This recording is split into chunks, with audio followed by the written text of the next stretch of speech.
고숙성 위스키일수록 가격이 높아지는 맥주나 증류액 또는 칵테일 등에 넣어서 인퓨징을 할 수 있다고 써있고,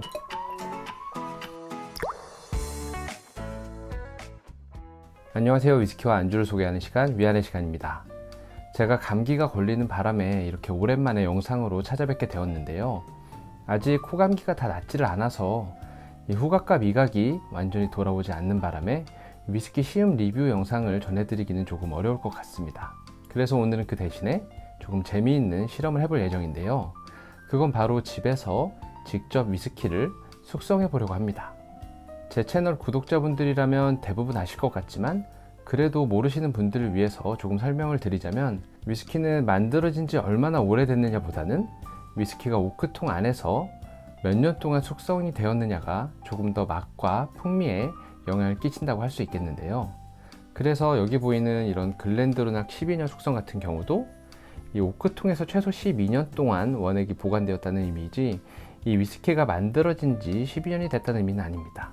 가끔 가다 보면 위스키를 구매한 지 굉장히 오래된 그런 제품들이 고숙성이라고 오해하시는 분들도 계신데, 이렇게 제가 개인적으로 보관하고 있는 이 산토리 마린 컬렉션 같은 경우도 1995년도에 판매되던 제품인데 지금 기준으로 20년이 넘게 지났지만 오크통이 아닌 이런 유리병 속에서 보관이 되어 있었기 때문에 원액 자체가 숙성이 되진 않고 이 1995년에 판매된 제품과 동일하다고 보시면 될 것 같아요. 물론 이 코르크를 통해서 증발이 조금 발생해서 원액에 약간의 변화가 생겼을 수는 있지만, 기본적으로 우리가 이 숙성 연수를 산정할 때 생각하는 그런 풍미라든지 숙성감이 더해지지는 않았습니다. 다시 본론으로 돌아와서 말씀드리면, 이렇게 오크통 안에서 위스키를 숙성하면 숙성 연수가 올라가면서 숙성감이 더 높아지게 되지만 그만큼 손해보는 부분도 있는데요. 대표적인 게 엔젤스 쉐어라고 해서 이 위스키가 자연적으로 오크통 안에서 증발하는 경우가 있고요. 또 정기적인 오크통 관리를 위해서 시간과 노력 그리고 장소가 필요하다는 부분이 있겠습니다. 이런 것들은 고스란히 위스키 가격에 반영되어서 고숙성 위스키일수록 가격이 높아지는 그런 현상을 만들게 되고요. 그래서 시장에 나와 있는 고숙성 위스키들은 대체적으로 저숙성보다는 제작에 필요한 원가 자체가 늘어나기 때문에 더 고가에 판매되고 있습니다.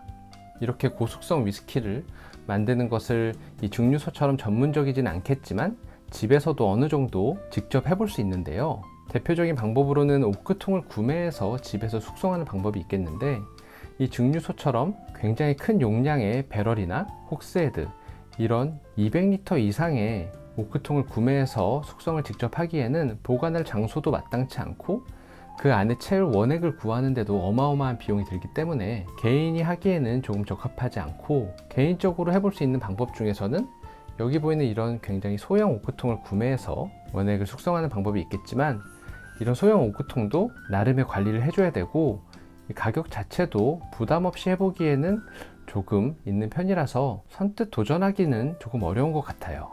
그래서 제가 오늘 해볼 방법은 이렇게 오크 인퓨전 스파이럴이라는 약간 오크 스틱 같은 형태의 오크 칩을 이용해서 숙성을 해볼 예정이고요. 여기 적혀 있는 글을 보면 맥주나 증류액 또는 칵테일 등에 넣어서 인퓨징을 할 수 있다고 써 있고, 이 아메리칸 오크를 사용해서 3단계로 차링을 했다고 하는데, 이 차링이라는 것은 나무를 태워서 바닐린이나 여러 가지 향을 내는 성분들을 뽑아내는 걸 의미하는데, 이 3단계는 찾아보니까 굉장히 노멀한 차링 단계로 보여집니다.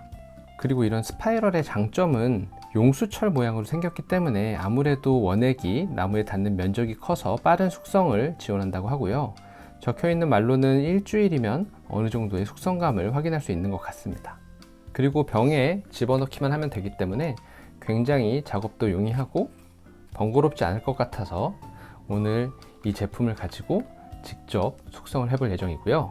비교를 위해서 제가 개인적으로 좋아하는 이 글렌드로낙 12년 싱글 몰트 위스키와 1.75리터에 2만원대로 이 저가 위스키의 대명사인 코스트코에서 판매하는 커클랜드 블렌디드 스카치 위스키를 한번 숙성해 보면서 이 비교를 통해서 과연 이 오크 스틱이 정말 위스키의 맛과 향 그리고 색에 변화를 주는지, 그리고 그렇다면 그 변화는 어느 정도인지를 한번 실험해 보고, 이렇게 12년급 싱글 몰트와 저가 블렌디드 위스키는 어떤 차이가 나는지 시간의 흐름에 따라서 비교해 보도록 하겠습니다. 먼저 이 두 제품의 병이 다르기 때문에 용량 차이가 있을 수 있어서 용량을 맞춰주기 위해 동일한 글렌드로낙 10인용 공병에 이 커클랜드 블렌디드 스카치 위스키를 따라주도록 하겠습니다. 병은 깨끗하게 세척을 완료했고요. 오늘 영상을 촬영하기 위해서 깔때기를 찾았는데 아무리 찾아도 깔때기가 보이지 않아서 그냥 바로 따라주도록 하겠습니다.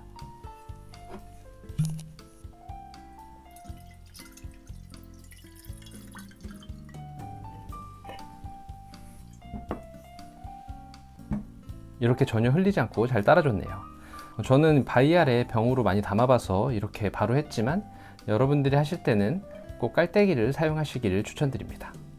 그럼 이 오크 스틱을 개봉해서 하나씩 넣어보도록 하겠습니다. 실제로 이렇게 열어보니까 엄지손가락 정도 길이의 까만색 나무 칩이 들어있고요. 냄새 같은 경우는 약간 달콤한 바닐라나 카라멜 정도의 그런 냄새가 나는 것 같습니다. 다시 맡아보니까 약간 기분 탓인 것 같기도 하고요. 일단 위스키에 하나씩 넣어보도록 하겠습니다.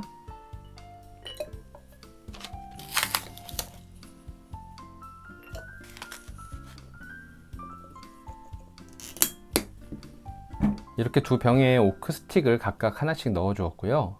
시간의 흐름에 따라서 어떻게 맛이 변했는지 비교해 볼 건데 오늘 영상에서는 사실 맛을 비교하기는 어렵고 아마도 다음 영상을 통해서 비교 시음을 한번 진행할 수 있을 것 같아요.